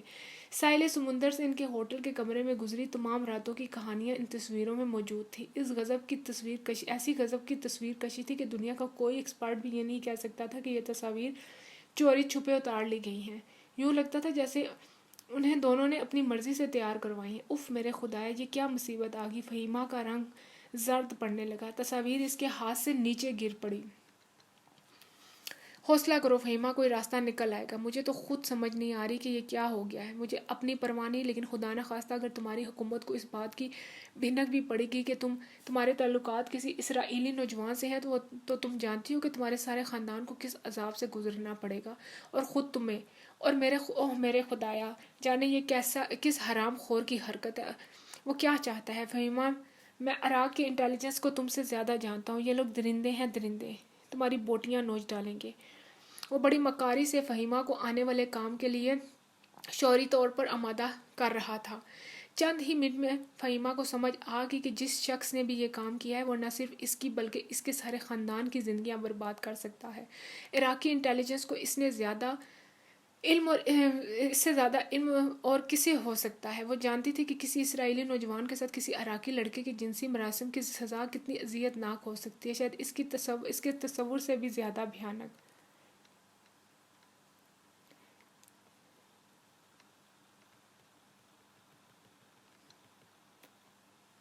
کیا چاہتا ہے وہ؟ بالآخر اس نے حوصلہ کر کے حارث سے پوچھا۔ یہی بتانے کے لیے وہ ہم سے ملنا چاہتا ہے۔ حارث نے ڈرامے کے اگلے ایکٹ کی تیاری کا سٹارٹ کر لیا۔ وہ لوگ فہیمہ کے لیے کسی کمزوری کی گنجائش نہیں چھوڑ رہے تھے۔ ان کی اداکاری اور پلاننگ قابل داد تھی۔ اس نے مجھے ایک فون نمبر دیا اور کہا ہے کہ آج 6 اور 6:30 کے درمیان اسے فون کر کے رابطہ کر لوں۔ حارث، میرا تو دل گھبرا رہا ہے، کوئی مصیبت آنے والی ہے۔ تم بے فکر رہو، میرے جیتے جی تم پر کوئی مصیبت نہیں آ سکتی۔ میں نے پتہ کروا لیا ہے، یہ شخص بڑا چالاک معلوم ہوتا ہے کیونکہ یہ ٹیلی فون بوتھ کا نمبر ہے، اور یہ شخص یہاں ہمارا پیغام ملنے پر چلا آئے گا۔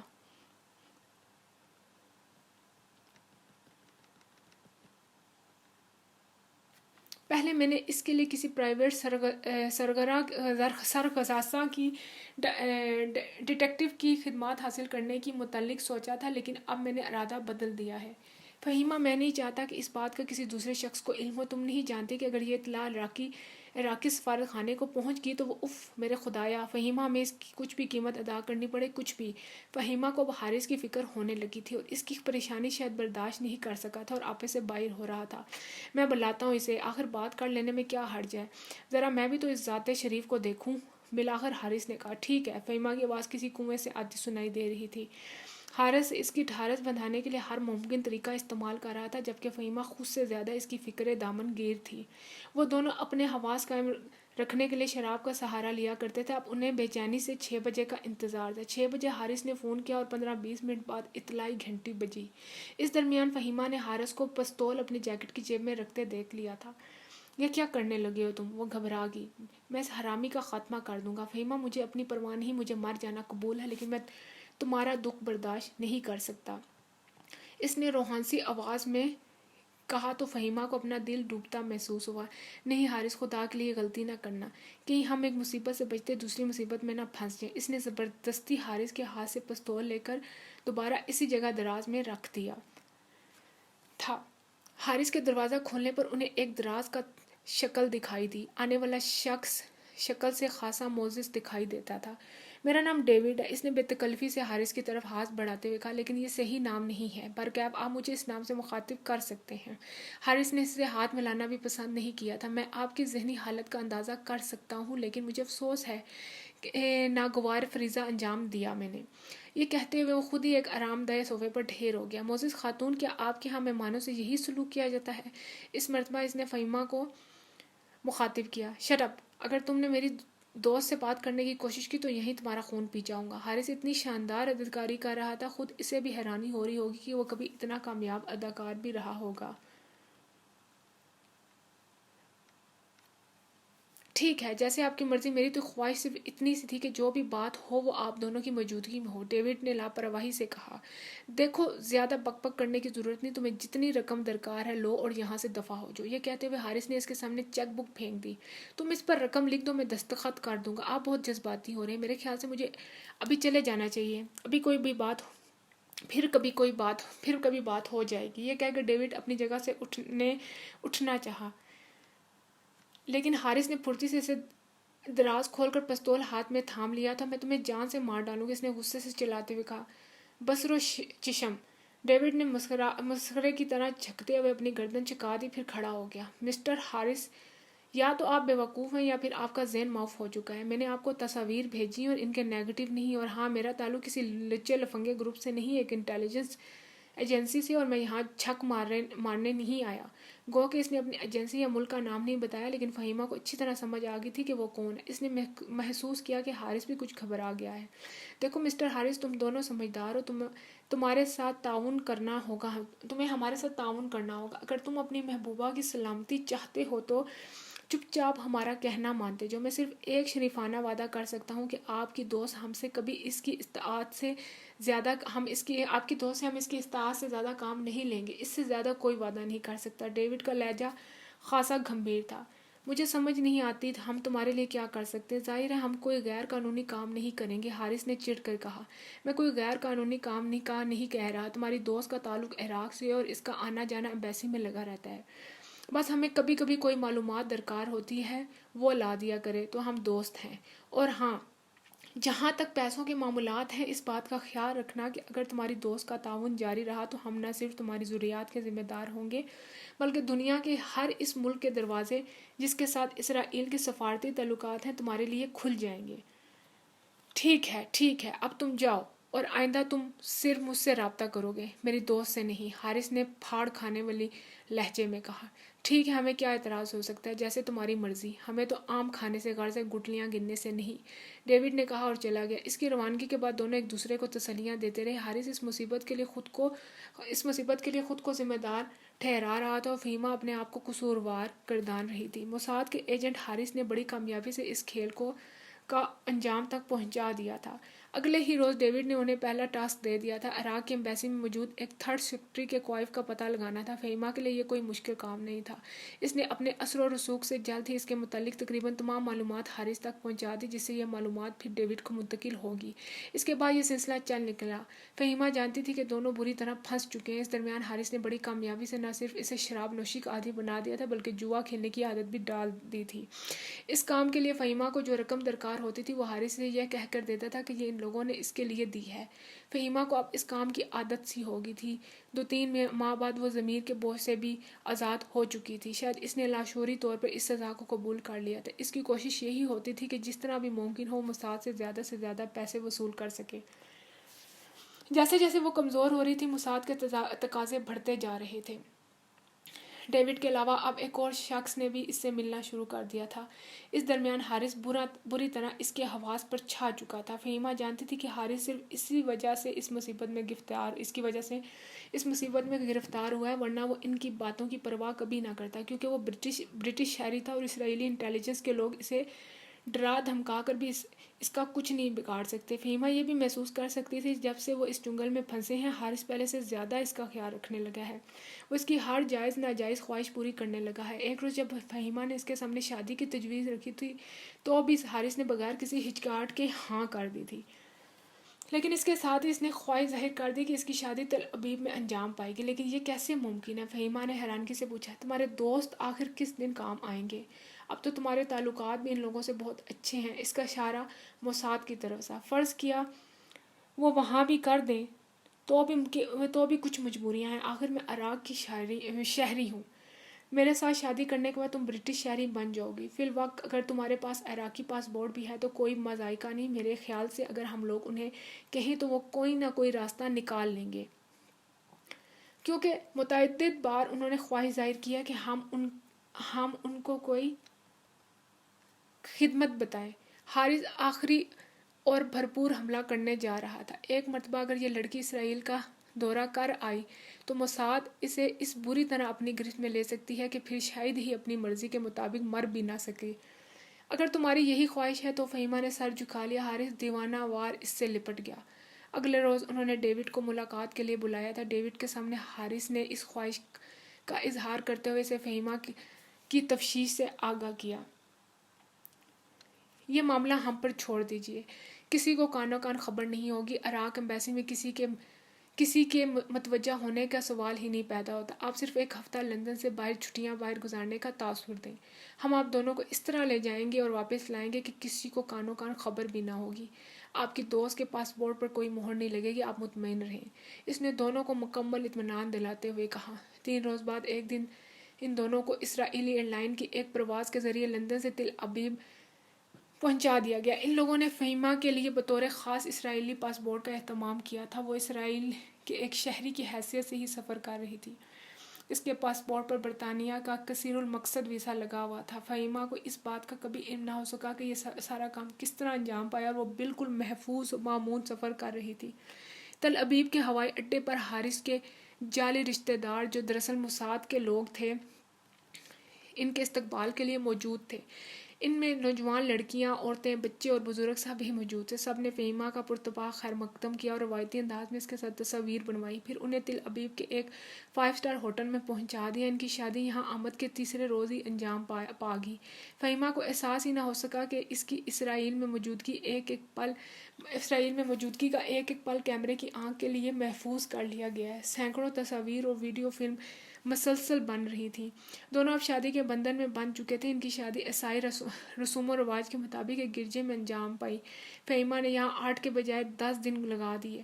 اب بھی اس کا واپس جانے کو جی نہیں چاہتا تھا، لیکن حارث اسے بار بار حالات کی سنگینی کا احساس دلا رہا تھا۔ اس کا کہنا تھا کہ اتنے لمبے عرصے اس کی پراسرار گمشدگی سے عراقی سفارتخانے میں کسی کو شک گزر سکتا ہے۔ جب دونوں اسرائیلی ایئر لائن کی پرواز سے واپس آ رہے تھے تو ہوائی اڈے پر انہیں تصاویر کے وہ 2 البم اور ایک ویڈیو پیش کی گئی تھی۔ بظاہر تو یہ اس دورے کی یادگار تھی، لیکن دراصل موساد کی طرف سے فہیمہ کو باور کروا دیا گیا تھا کہ اس کی اسرائیل میں موجودگی اور شادی کے مکمل تصاویر اور ثبوت موجود ہیں۔ فہیمہ کوئی ایسی محب وطن یا مذہبی لڑکی نہیں تھی۔ پہلے پہل تو اس نے مجبوری میں یہ کام کیا تھا، لیکن اب وہ بڑھ چڑھ کر یہ سب کچھ کر رہی تھی۔ شاید اس نے حارث کو ہی اپنا سب کچھ جان اور مان لیا تھا۔ اسرائیل اور لندن میں باقی زندگی بسر کرنے پر وہ تیار تھی۔ پھر وہ دن بھی آ گیا جب اس نے ایک روز موساد کے حکم پر عراقی سفارت خانے سے کچھ کاغذات بھی اڑا لیے۔ فہیمہ ہی کے ذریعے موساد کے لوگ سفارت خانے کے اندر آزادی سے گھوم پھر رہے تھے اور موساد کے مختلف ایجنٹوں کو اپنے دوست بنا کر ساتھ لے جاتی، پھر عراقی سفارتکاروں سے باتوں باتوں میں کام کی باتیں جان لیتی۔ عراقی سفارت خانے کے ایک سیکرٹری کو موساد نے اس کے ذریعے اپنے جال میں پھنسا لیا۔ 2 سال کے عرصے میں ہی فہیمہ ان کی قابل اعتماد ایجنٹ بن چکی تھی اور موساد کو یہ احساس ہو گیا تھا کہ وہ مستقبل میں کبھی موساد سے غداری کا سوچ بھی نہیں سکتی اور اس کے ذریعے موساد کے لوگ ہر ممکنہ کام کروا سکتے ہیں۔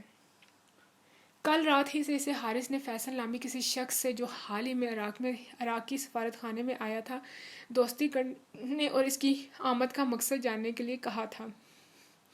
فہیمہ نے جان لیا تھا کہ حارث بھی اب ان لوگوں کے اشاروں پر بندر کی طرح ناچنے لگا ہے۔ شاید اس نے اسرائیل سے مکمل تعاون کا ارادہ کر لیا تھا۔ حارث نے اسے ایسی خباثتوں کا عادی بنا دیا تھا کہ اب فہیمہ کے لیے زندگی میں کوئی دوسرا راستہ باقی ہی نہیں رہا تھا۔ اس روز صبح ہی فیصل سے اس کی آفس میں ٹکر ہو گئی تھی۔ اس کا تعارف فیصل کے ساتھ یہاں پہلے سے موجود سفارتکار نے ایک آنکھ دبا کر کروایا تھا، بغداد کی کسی ماڈرن لڑکی سے جو میڈیکل کی اعلیٰ تعلیم حاصل کر رہی ہو۔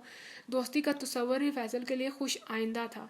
اس نے اسی روز شام کو فہیمہ کو ایک ہوٹل میں ڈنر پر بلایا تھا، جہاں دونوں ایک دوسرے سے بے تکلف ہوتے چلے گئے۔ موساد کی طرف سے سمجھائے گئے منصوبے کے مطابق اس نے 2-3 ملاقاتوں میں ہی فیصل کو اپنی صہیونیت دشمن ہونے کا یقین دلا دیا تھا۔ بیچارہ انٹیلیجنس کا آفیسر یہی سمجھنے لگا تھا کہ اس کا رابطہ ایک زبردست قوم پرست لڑکی سے ہو گیا ہے اور جو محب وطن عراقی لڑکی ہے، جس کی زندگی کا ایک ہی مقصد ہے کہ وہ کسی نہ کسی طرح اسرائیل کو تباہ کر دے۔ موساد بڑے صبر سے پھل کھانے پر یقین رکھتی تھی۔ ان لوگوں نے فہیمہ کو بھی ایک حد سے آگے بڑھنے کی اجازت نہیں دی تھی۔ 1.5-2 ماہ کے مستقل اور پھر بھرپور ملاقاتوں کے بعد فیصل کو احساس ہونے لگا کہ وہ فہیمہ کو اعتماد میں لے کر اپنے ملک کے لیے کام کرنے پر آمادہ کر سکتا ہے۔ آخر وہ دخترِ عراق تھی جو اپنے ملک و ملت کے لیے جان تک دینے کو تیار رہتی تھی۔ بہت سوچ بچار کے بعد آخرکار اس نے ایک روز فہیمہ کو اعتماد میں لے ہی لیا۔ تمہیں علم ہے ان یہودیوں نے ہمارا ایٹمی پلانٹ تباہ کر دیا، لیکن صدر صدام کا یہ عزم ہے کہ وہ اسرائیل کو نیست و نابود کر کے ہی دم لیں گے۔ بین الاقوامی حالات تمہارے سامنے ہیں۔ یہودیوں نے ساری دنیا کو، خصوصاً مغربی دنیا کو، اپنے شکنجے میں جکڑ رکھا تھا۔ کسی کی جرأت نہیں کہ ان کی زیادتیوں کے خلاف زبان بھی کھول سکے۔ ہمارے عرب ساتھیوں کو تو تم جانتے ہو، یہ لوگ عیش و عشرت میں ڈوبے ہیں، اپنی عوام کا خون نچوڑ کر مغرب کو پلا رہے ہیں۔ بغیرت اور قوم فروش لوگ ہیں یہ۔ ان سے ہمیں نہ تو ماضی میں کبھی خیر کی توقع تھی، نہ مستقبل میں، نہ ان پر تکیہ کیا جا سکتا ہے۔ بہت سوچ بچار کے بعد صدر صدام نے فیصلہ کیا ہے کہ ہم پہلے چوری چھپے اپنی طاقت کو مضبوط کریں، جدید ترین تباہ کن ایٹمی اور کیمیائی ہتھیار تیار کریں، اور جب اس قابل ہو جائیں کہ اسرائیل سے بدلہ لے سکیں تو تمام مسلطیں بالائے طاق رکھ کر اسرائیل پر حملہ کر دیا جائے۔ صدر کو امید ہے کہ اسرائیل کے خلاف عراقی حملے میں سارا عالم اسلام ان کا ساتھ دے گا، سوائے بغیرت حکمرانوں کے۔ دنیا کا کون سا وہ مسلمان ہے جو اسرائیل کی تباہی کا خواہ نہ ہو؟ یہی سوچ کر ہم نے یہ منصوبہ تیار کیا ہے اور میری لندن آمد بھی اسی سلسلے کی کڑی ہے۔ ہم ایک خصوصی توپ تیار کرنے میں کامیاب ہو گئے ہیں، جس کے لیے ہم پرزہ جات یہاں سے حاصل کرنے کے لیے لندن مجھے بھیجا گیا ہے اور انشاءاللہ حاصل کر کے ہی واپس جاؤں گا۔ آپ مجھے ہر قدم پر اپنے ساتھ پائیں گے۔ اپنے عظیم صدر کے حکم پر جان دینا بھی اپنی خوش قسمتی سمجھتی ہوں۔ میری جان بھی اس عظیم مقصد میں چلی گئی تو مجھے کوئی پرواہ نہیں۔ آپ حکم دیجئے، مجھے کبھی پیچھے نہیں پائیں گے۔ فہیمہ نے مکاری سے کہا، وقت آنے پر ضرور تمہیں مادر وطن کی خدمت کے لیے پکارا جائے گا۔ فی الحال تم خاموشی سے صورتحال کا جائزہ لیتی رہو۔ تمہارا آنا جانا چونکہ لندن کی اونچی سوسائٹی میں ہے، ممکن ہے تمہیں کوئی کام کا آدمی مل جائے۔ ہمیں ہر قیمت یہ سامان چاہیے۔ فیصل نے اسے سرگوشی میں سمجھایا، آپ مجھے سامان کی فہرست دے دیجیے اور بتائیے کہ اس کا حصول کہاں سے کیسے ممکن ہے۔ مجھے کچھ بھی کرنا پڑا میں حاصل کر کے ہی رہوں گی۔ ٹھیک ہے، فی الحال تم یہ 3 چیزیں حاصل کرنے کی کوشش کرو۔ میں تمہیں ایک فہرست دیتا ہوں جس میں ان کی تیار کنندگان کے نام اور ایڈریس لکھے ہوئے ہیں۔ یہ کہہ کر اس نے اپنی میز کے دراز سے ایک کاغذ کا پرزہ نکال کر اسے تھما دیا۔ اسے اپنی جان سے بھی زیادہ عزیز رکھنا۔ کوشش کرو تمہیں یہ سب کچھ زبانی یاد ہو جائے اور اس کاغذ کو جلا دو، اس نے فہیمہ کو سمجھاتے ہوئے کہا۔ مطمئن رہیے، ایسا ہی ہوگا، فہیمہ نے اسے اطمینان دلایا۔ اسی روز یہ اطلاعات فہیمہ کے ذریعے موساد کو منتقل ہو گئی تھیں۔